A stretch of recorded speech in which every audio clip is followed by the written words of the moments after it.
Hello everybody and welcome to the Action Figure-atorium. My name is Mark Major. There it is right there, just like a real show, people. I'm a real big toy collector here in Southeast Portland, and today in this episode I'm going to be doing another one of my legendary tours in which, and you can kind of see a bunch of the crap back there on the table, I'm going to be touring off a bunch of arcade games of various scales for you guys, and I think it's going to be a lot of fun. And if you want to just skip ahead of this next bit that I'm going to launch into the tour right after the intro, that is fine, but I wanted to let everybody know, because I am a marketing guy, okay, let's be honest, I'm a marketing guy, why I'm kind of doing this today, what sort of prompted me to make this video, and let me get into a little bit of the backstory on this. So I like to watch podcasts, of course, of action figures, and oftentimes they'll have guests of people who are indie toy makers. And of course, if you've been watching the show, you know that I follow a lot of Kickstarters, and I'm a big fan of the new breed of indie toy guys, and I always encourage people to support the indie toy guys and pull back from giving your money to these giant faceless corporations that ultimately don't care about you and don't really care about the product. I'm talking about the Funkos, the Super 7s, the Hasbros, those kind of cats. So when I watch these shows, oftentimes they'll have a guest on who's an indie toy maker, and I, as a marketing guy, I will ask them a question, and almost always the question is about how they see their competitor. And let me give you some examples of what has happened in the past when I've asked some people about their competitor. So I was watching the 3POA podcast, which I love. I'm a big fan of that. I actually went so far as to buy the shirt. I have the shirt, people. It's true. And Chris Garwich was a guest on there. Chris Garwich, of course, works for the Four Horsemen Studios, of which I'm a big fan. I've made a bunch of videos on their Mythic Legions and Cosmic Legions lines here. And Chris was out there pushing his Kickstarter for his D13, that's the name of his company, his D13's Biblical Adventure figures. Now, I have done a video, and I'll put a link to it up here, where I go through the Kickstarter. If you want to go back and dredge that up, it's kind of fun and exciting to look at some of the older videos where I look at people's Kickstarters.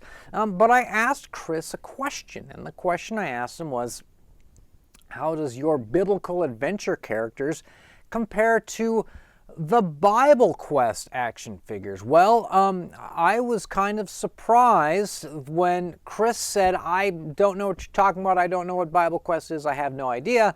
And how could you be the sort of one of these kind of product managers, liaisons for the Chinese factories of a company like Four Horsemen Studios and launch your own toy line and not do any market research as to existing lines or competitors out there?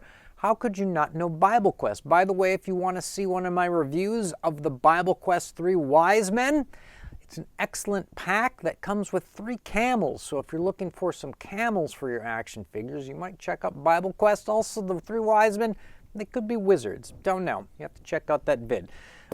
So a little bit surprised when Chris didn't know what I was talking about. Okay, let's go on to another question I asked a different guest. This was on the Mega J Retro Show, another program which I absolutely love. I love Mega J. His show is so great. Can't say enough good things about it. He had on Duarte Studios. Duarte is the king of dios, as in dioramas. And I asked Duarte, how does his product compare, or how does he see his product compared to Empire Toy Works, right? And he did not know who Empire Toy Works is. Well, Empire Toy Works is a Instagram photographer who's got 24,000 and change followers, right, to Duarte's 4,000, and he makes his own diorama pieces, and he sells them on eBay, and they sell out within an hour. And Duarte had never heard of them before, and when he just casually looked at it, he just said Star Wars and moved on. How can you not do market research, people? How can you be an indie brand and just fail to look and see what is around you? Okay, third example. Here we go, and this is what prompted today's video. Again, the 3POA podcast, watching it, They had Prime to the First on there. Prime to the First is a cat who makes these absolutely fantastic 1/12 and 1/18 scale arcade games for your dioramas, and these are cool pieces. Now they're just 3D prints with stickers, okay? He's actually working on some new generations that incorporate a light. He's done some vending machines. He's done some pinball machines. For the most part, his bread and butter is arcade games, okay? And of course, I asked him a question. How does your product compare to My Arcade? My Arcade is a brand of these small little tabletop miniature arcade games that look really great in action figure dioramas. And nobody on the show, the hosts, the guests, anybody, it was like they all had head wounds. Nobody knew what I was talking about. Does anybody do market research for your company to see what competing brands or products or existing products are out there? If anything, it's a way for you to sell against it. I'm just absolutely shocked as a marketing guy that nobody does these very, very, very small baby steps in their own company. So I thought today, since I own a bunch of this stuff, wouldn't it be great to do a tour of all the things that I have, right? So that everybody here can kind of get an awareness, a bigger awareness of what's out there, and see if these things are maybe something that might work for you, or at least know that they exist. So we're going to get over to the bench today. We're going to do a tour of all the crap that I have. And for that, I need you guys to come together, strap on the leather, and of course, hold on tight.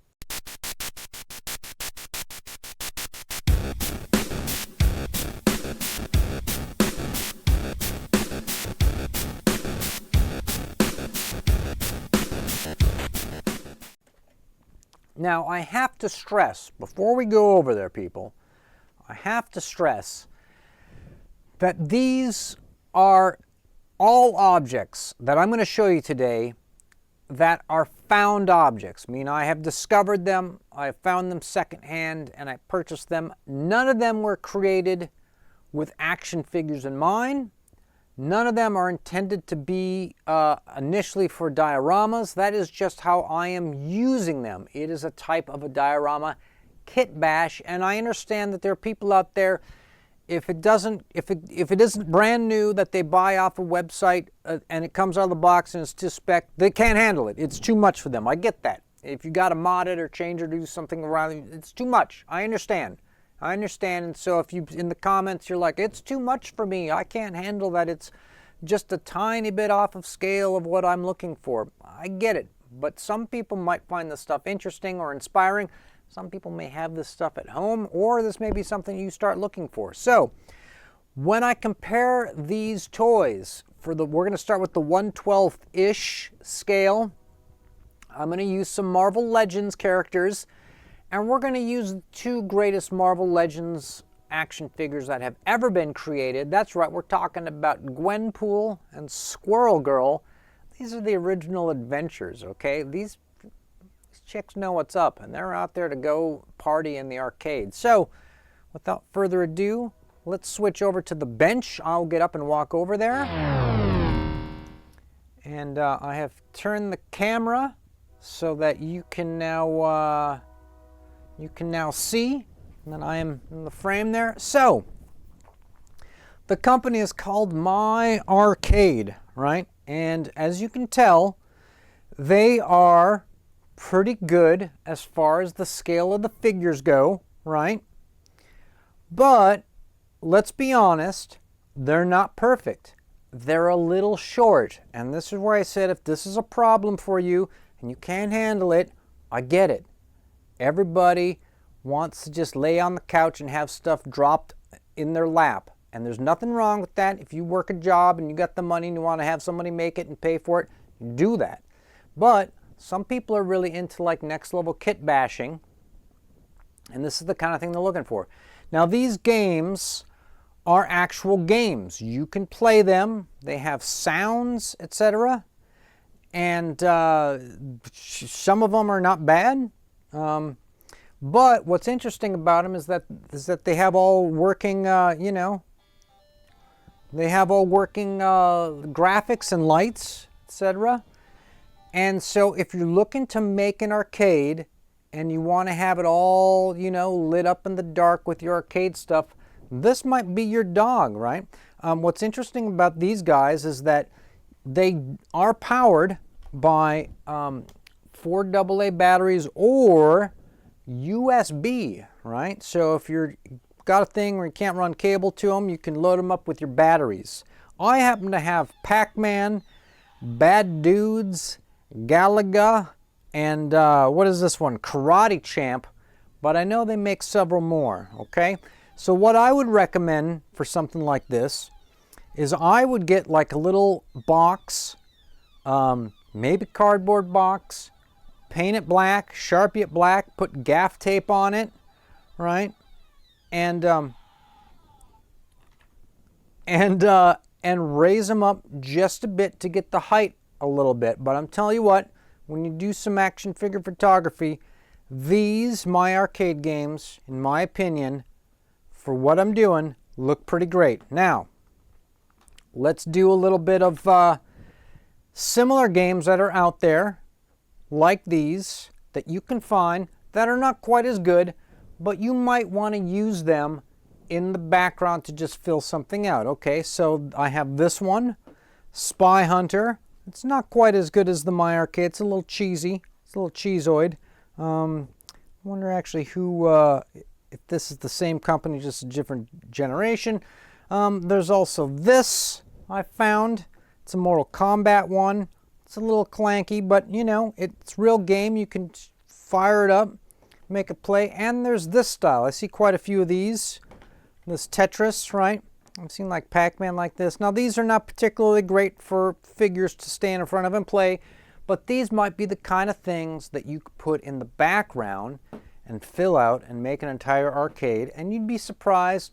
Sometimes those things are pretty cheap. Now I'm going to show you some other stuff similar to pad out the arcade with, all right? Honorable mention goes to this. This is actually a Fortnite arcade piece. It's just a piece of plastic with, that's right, stickers on it, but you could take it and you can make it your own. You can put your own stickers on it. You could carve something out and put a light behind it, and you can make it look kind of cool, you know. And may not be an arcade game, maybe something totally a similar kind of thing. How about this? We're going to keep going, right? This is the world's greatest tour here. These cheap things, these might be like a cool slot machine, right? You may have a little casino thing going on with these guys, and so the slot machine might work pretty good. You put it up in a little stand, a little cradle, you get it up there. Just mentioning that. Then there's this. This is really weird. I got this thing at Goodwill in the tchotchke section, in like the sort of knickknacks. It's called Rat Race. I don't even know who makes this. Actually, I do. Schilling. More Fun from Schilling. So Schilling makes this, and it's actually got a crank on it, and the crank's supposed to move this mouse up and down and this wheel around, but one of the strings no longer engages. But this is the kind of thing might look cool in the background with your other arcade stuff. Just pointing it out.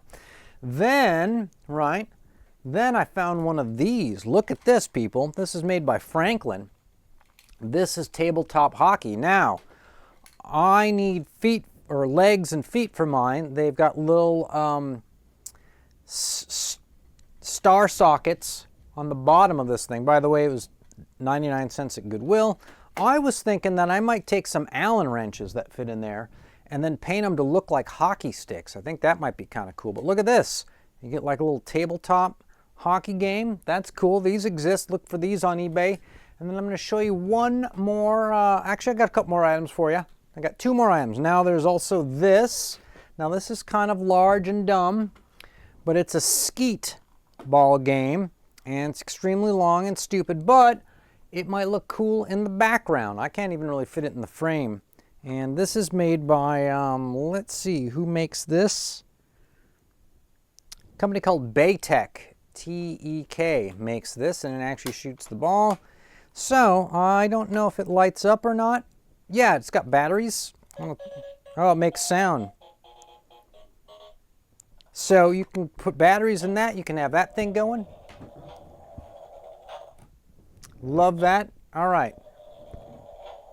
That thing can stop. Now, the last thing. Here's something totally oddball I found. Pocketbook mini croquet. Look at this thing. So, inside, it's like a green, right? But it comes with a couple of croquet mallets, croquet balls, the whatever these things are, right? The little metal kind of tines that you play with, that sort of thing. This is cool too. You might want to throw this into your arcade. All right, so this is all stuff that works in the 1/12 scale. And Gwenpool and Squirrel Girl approve. Now, let's move some of these things out of the way. I'm going to move on to what I consider to be arcade games. Again, not made for action figures for dioramas, found objects that work for your dioramas, for your action figure photography. We're going to move over to the 1/18 scale. Look at these guys, okay? Look what we have here. We've got these little arcade games. They work great for 1/18 scale. They might need to be bumped up a little bit, right? They might need a little box under them to give them some height. These are literal keychains, people. Look at this. And they work. They're all working games. I don't know if, yeah, see, look, this one comes on. I don't know if they all have working batteries in them. That one comes on. That one's dead. And that one's dead. But I can put new bats in them, and I can get them going.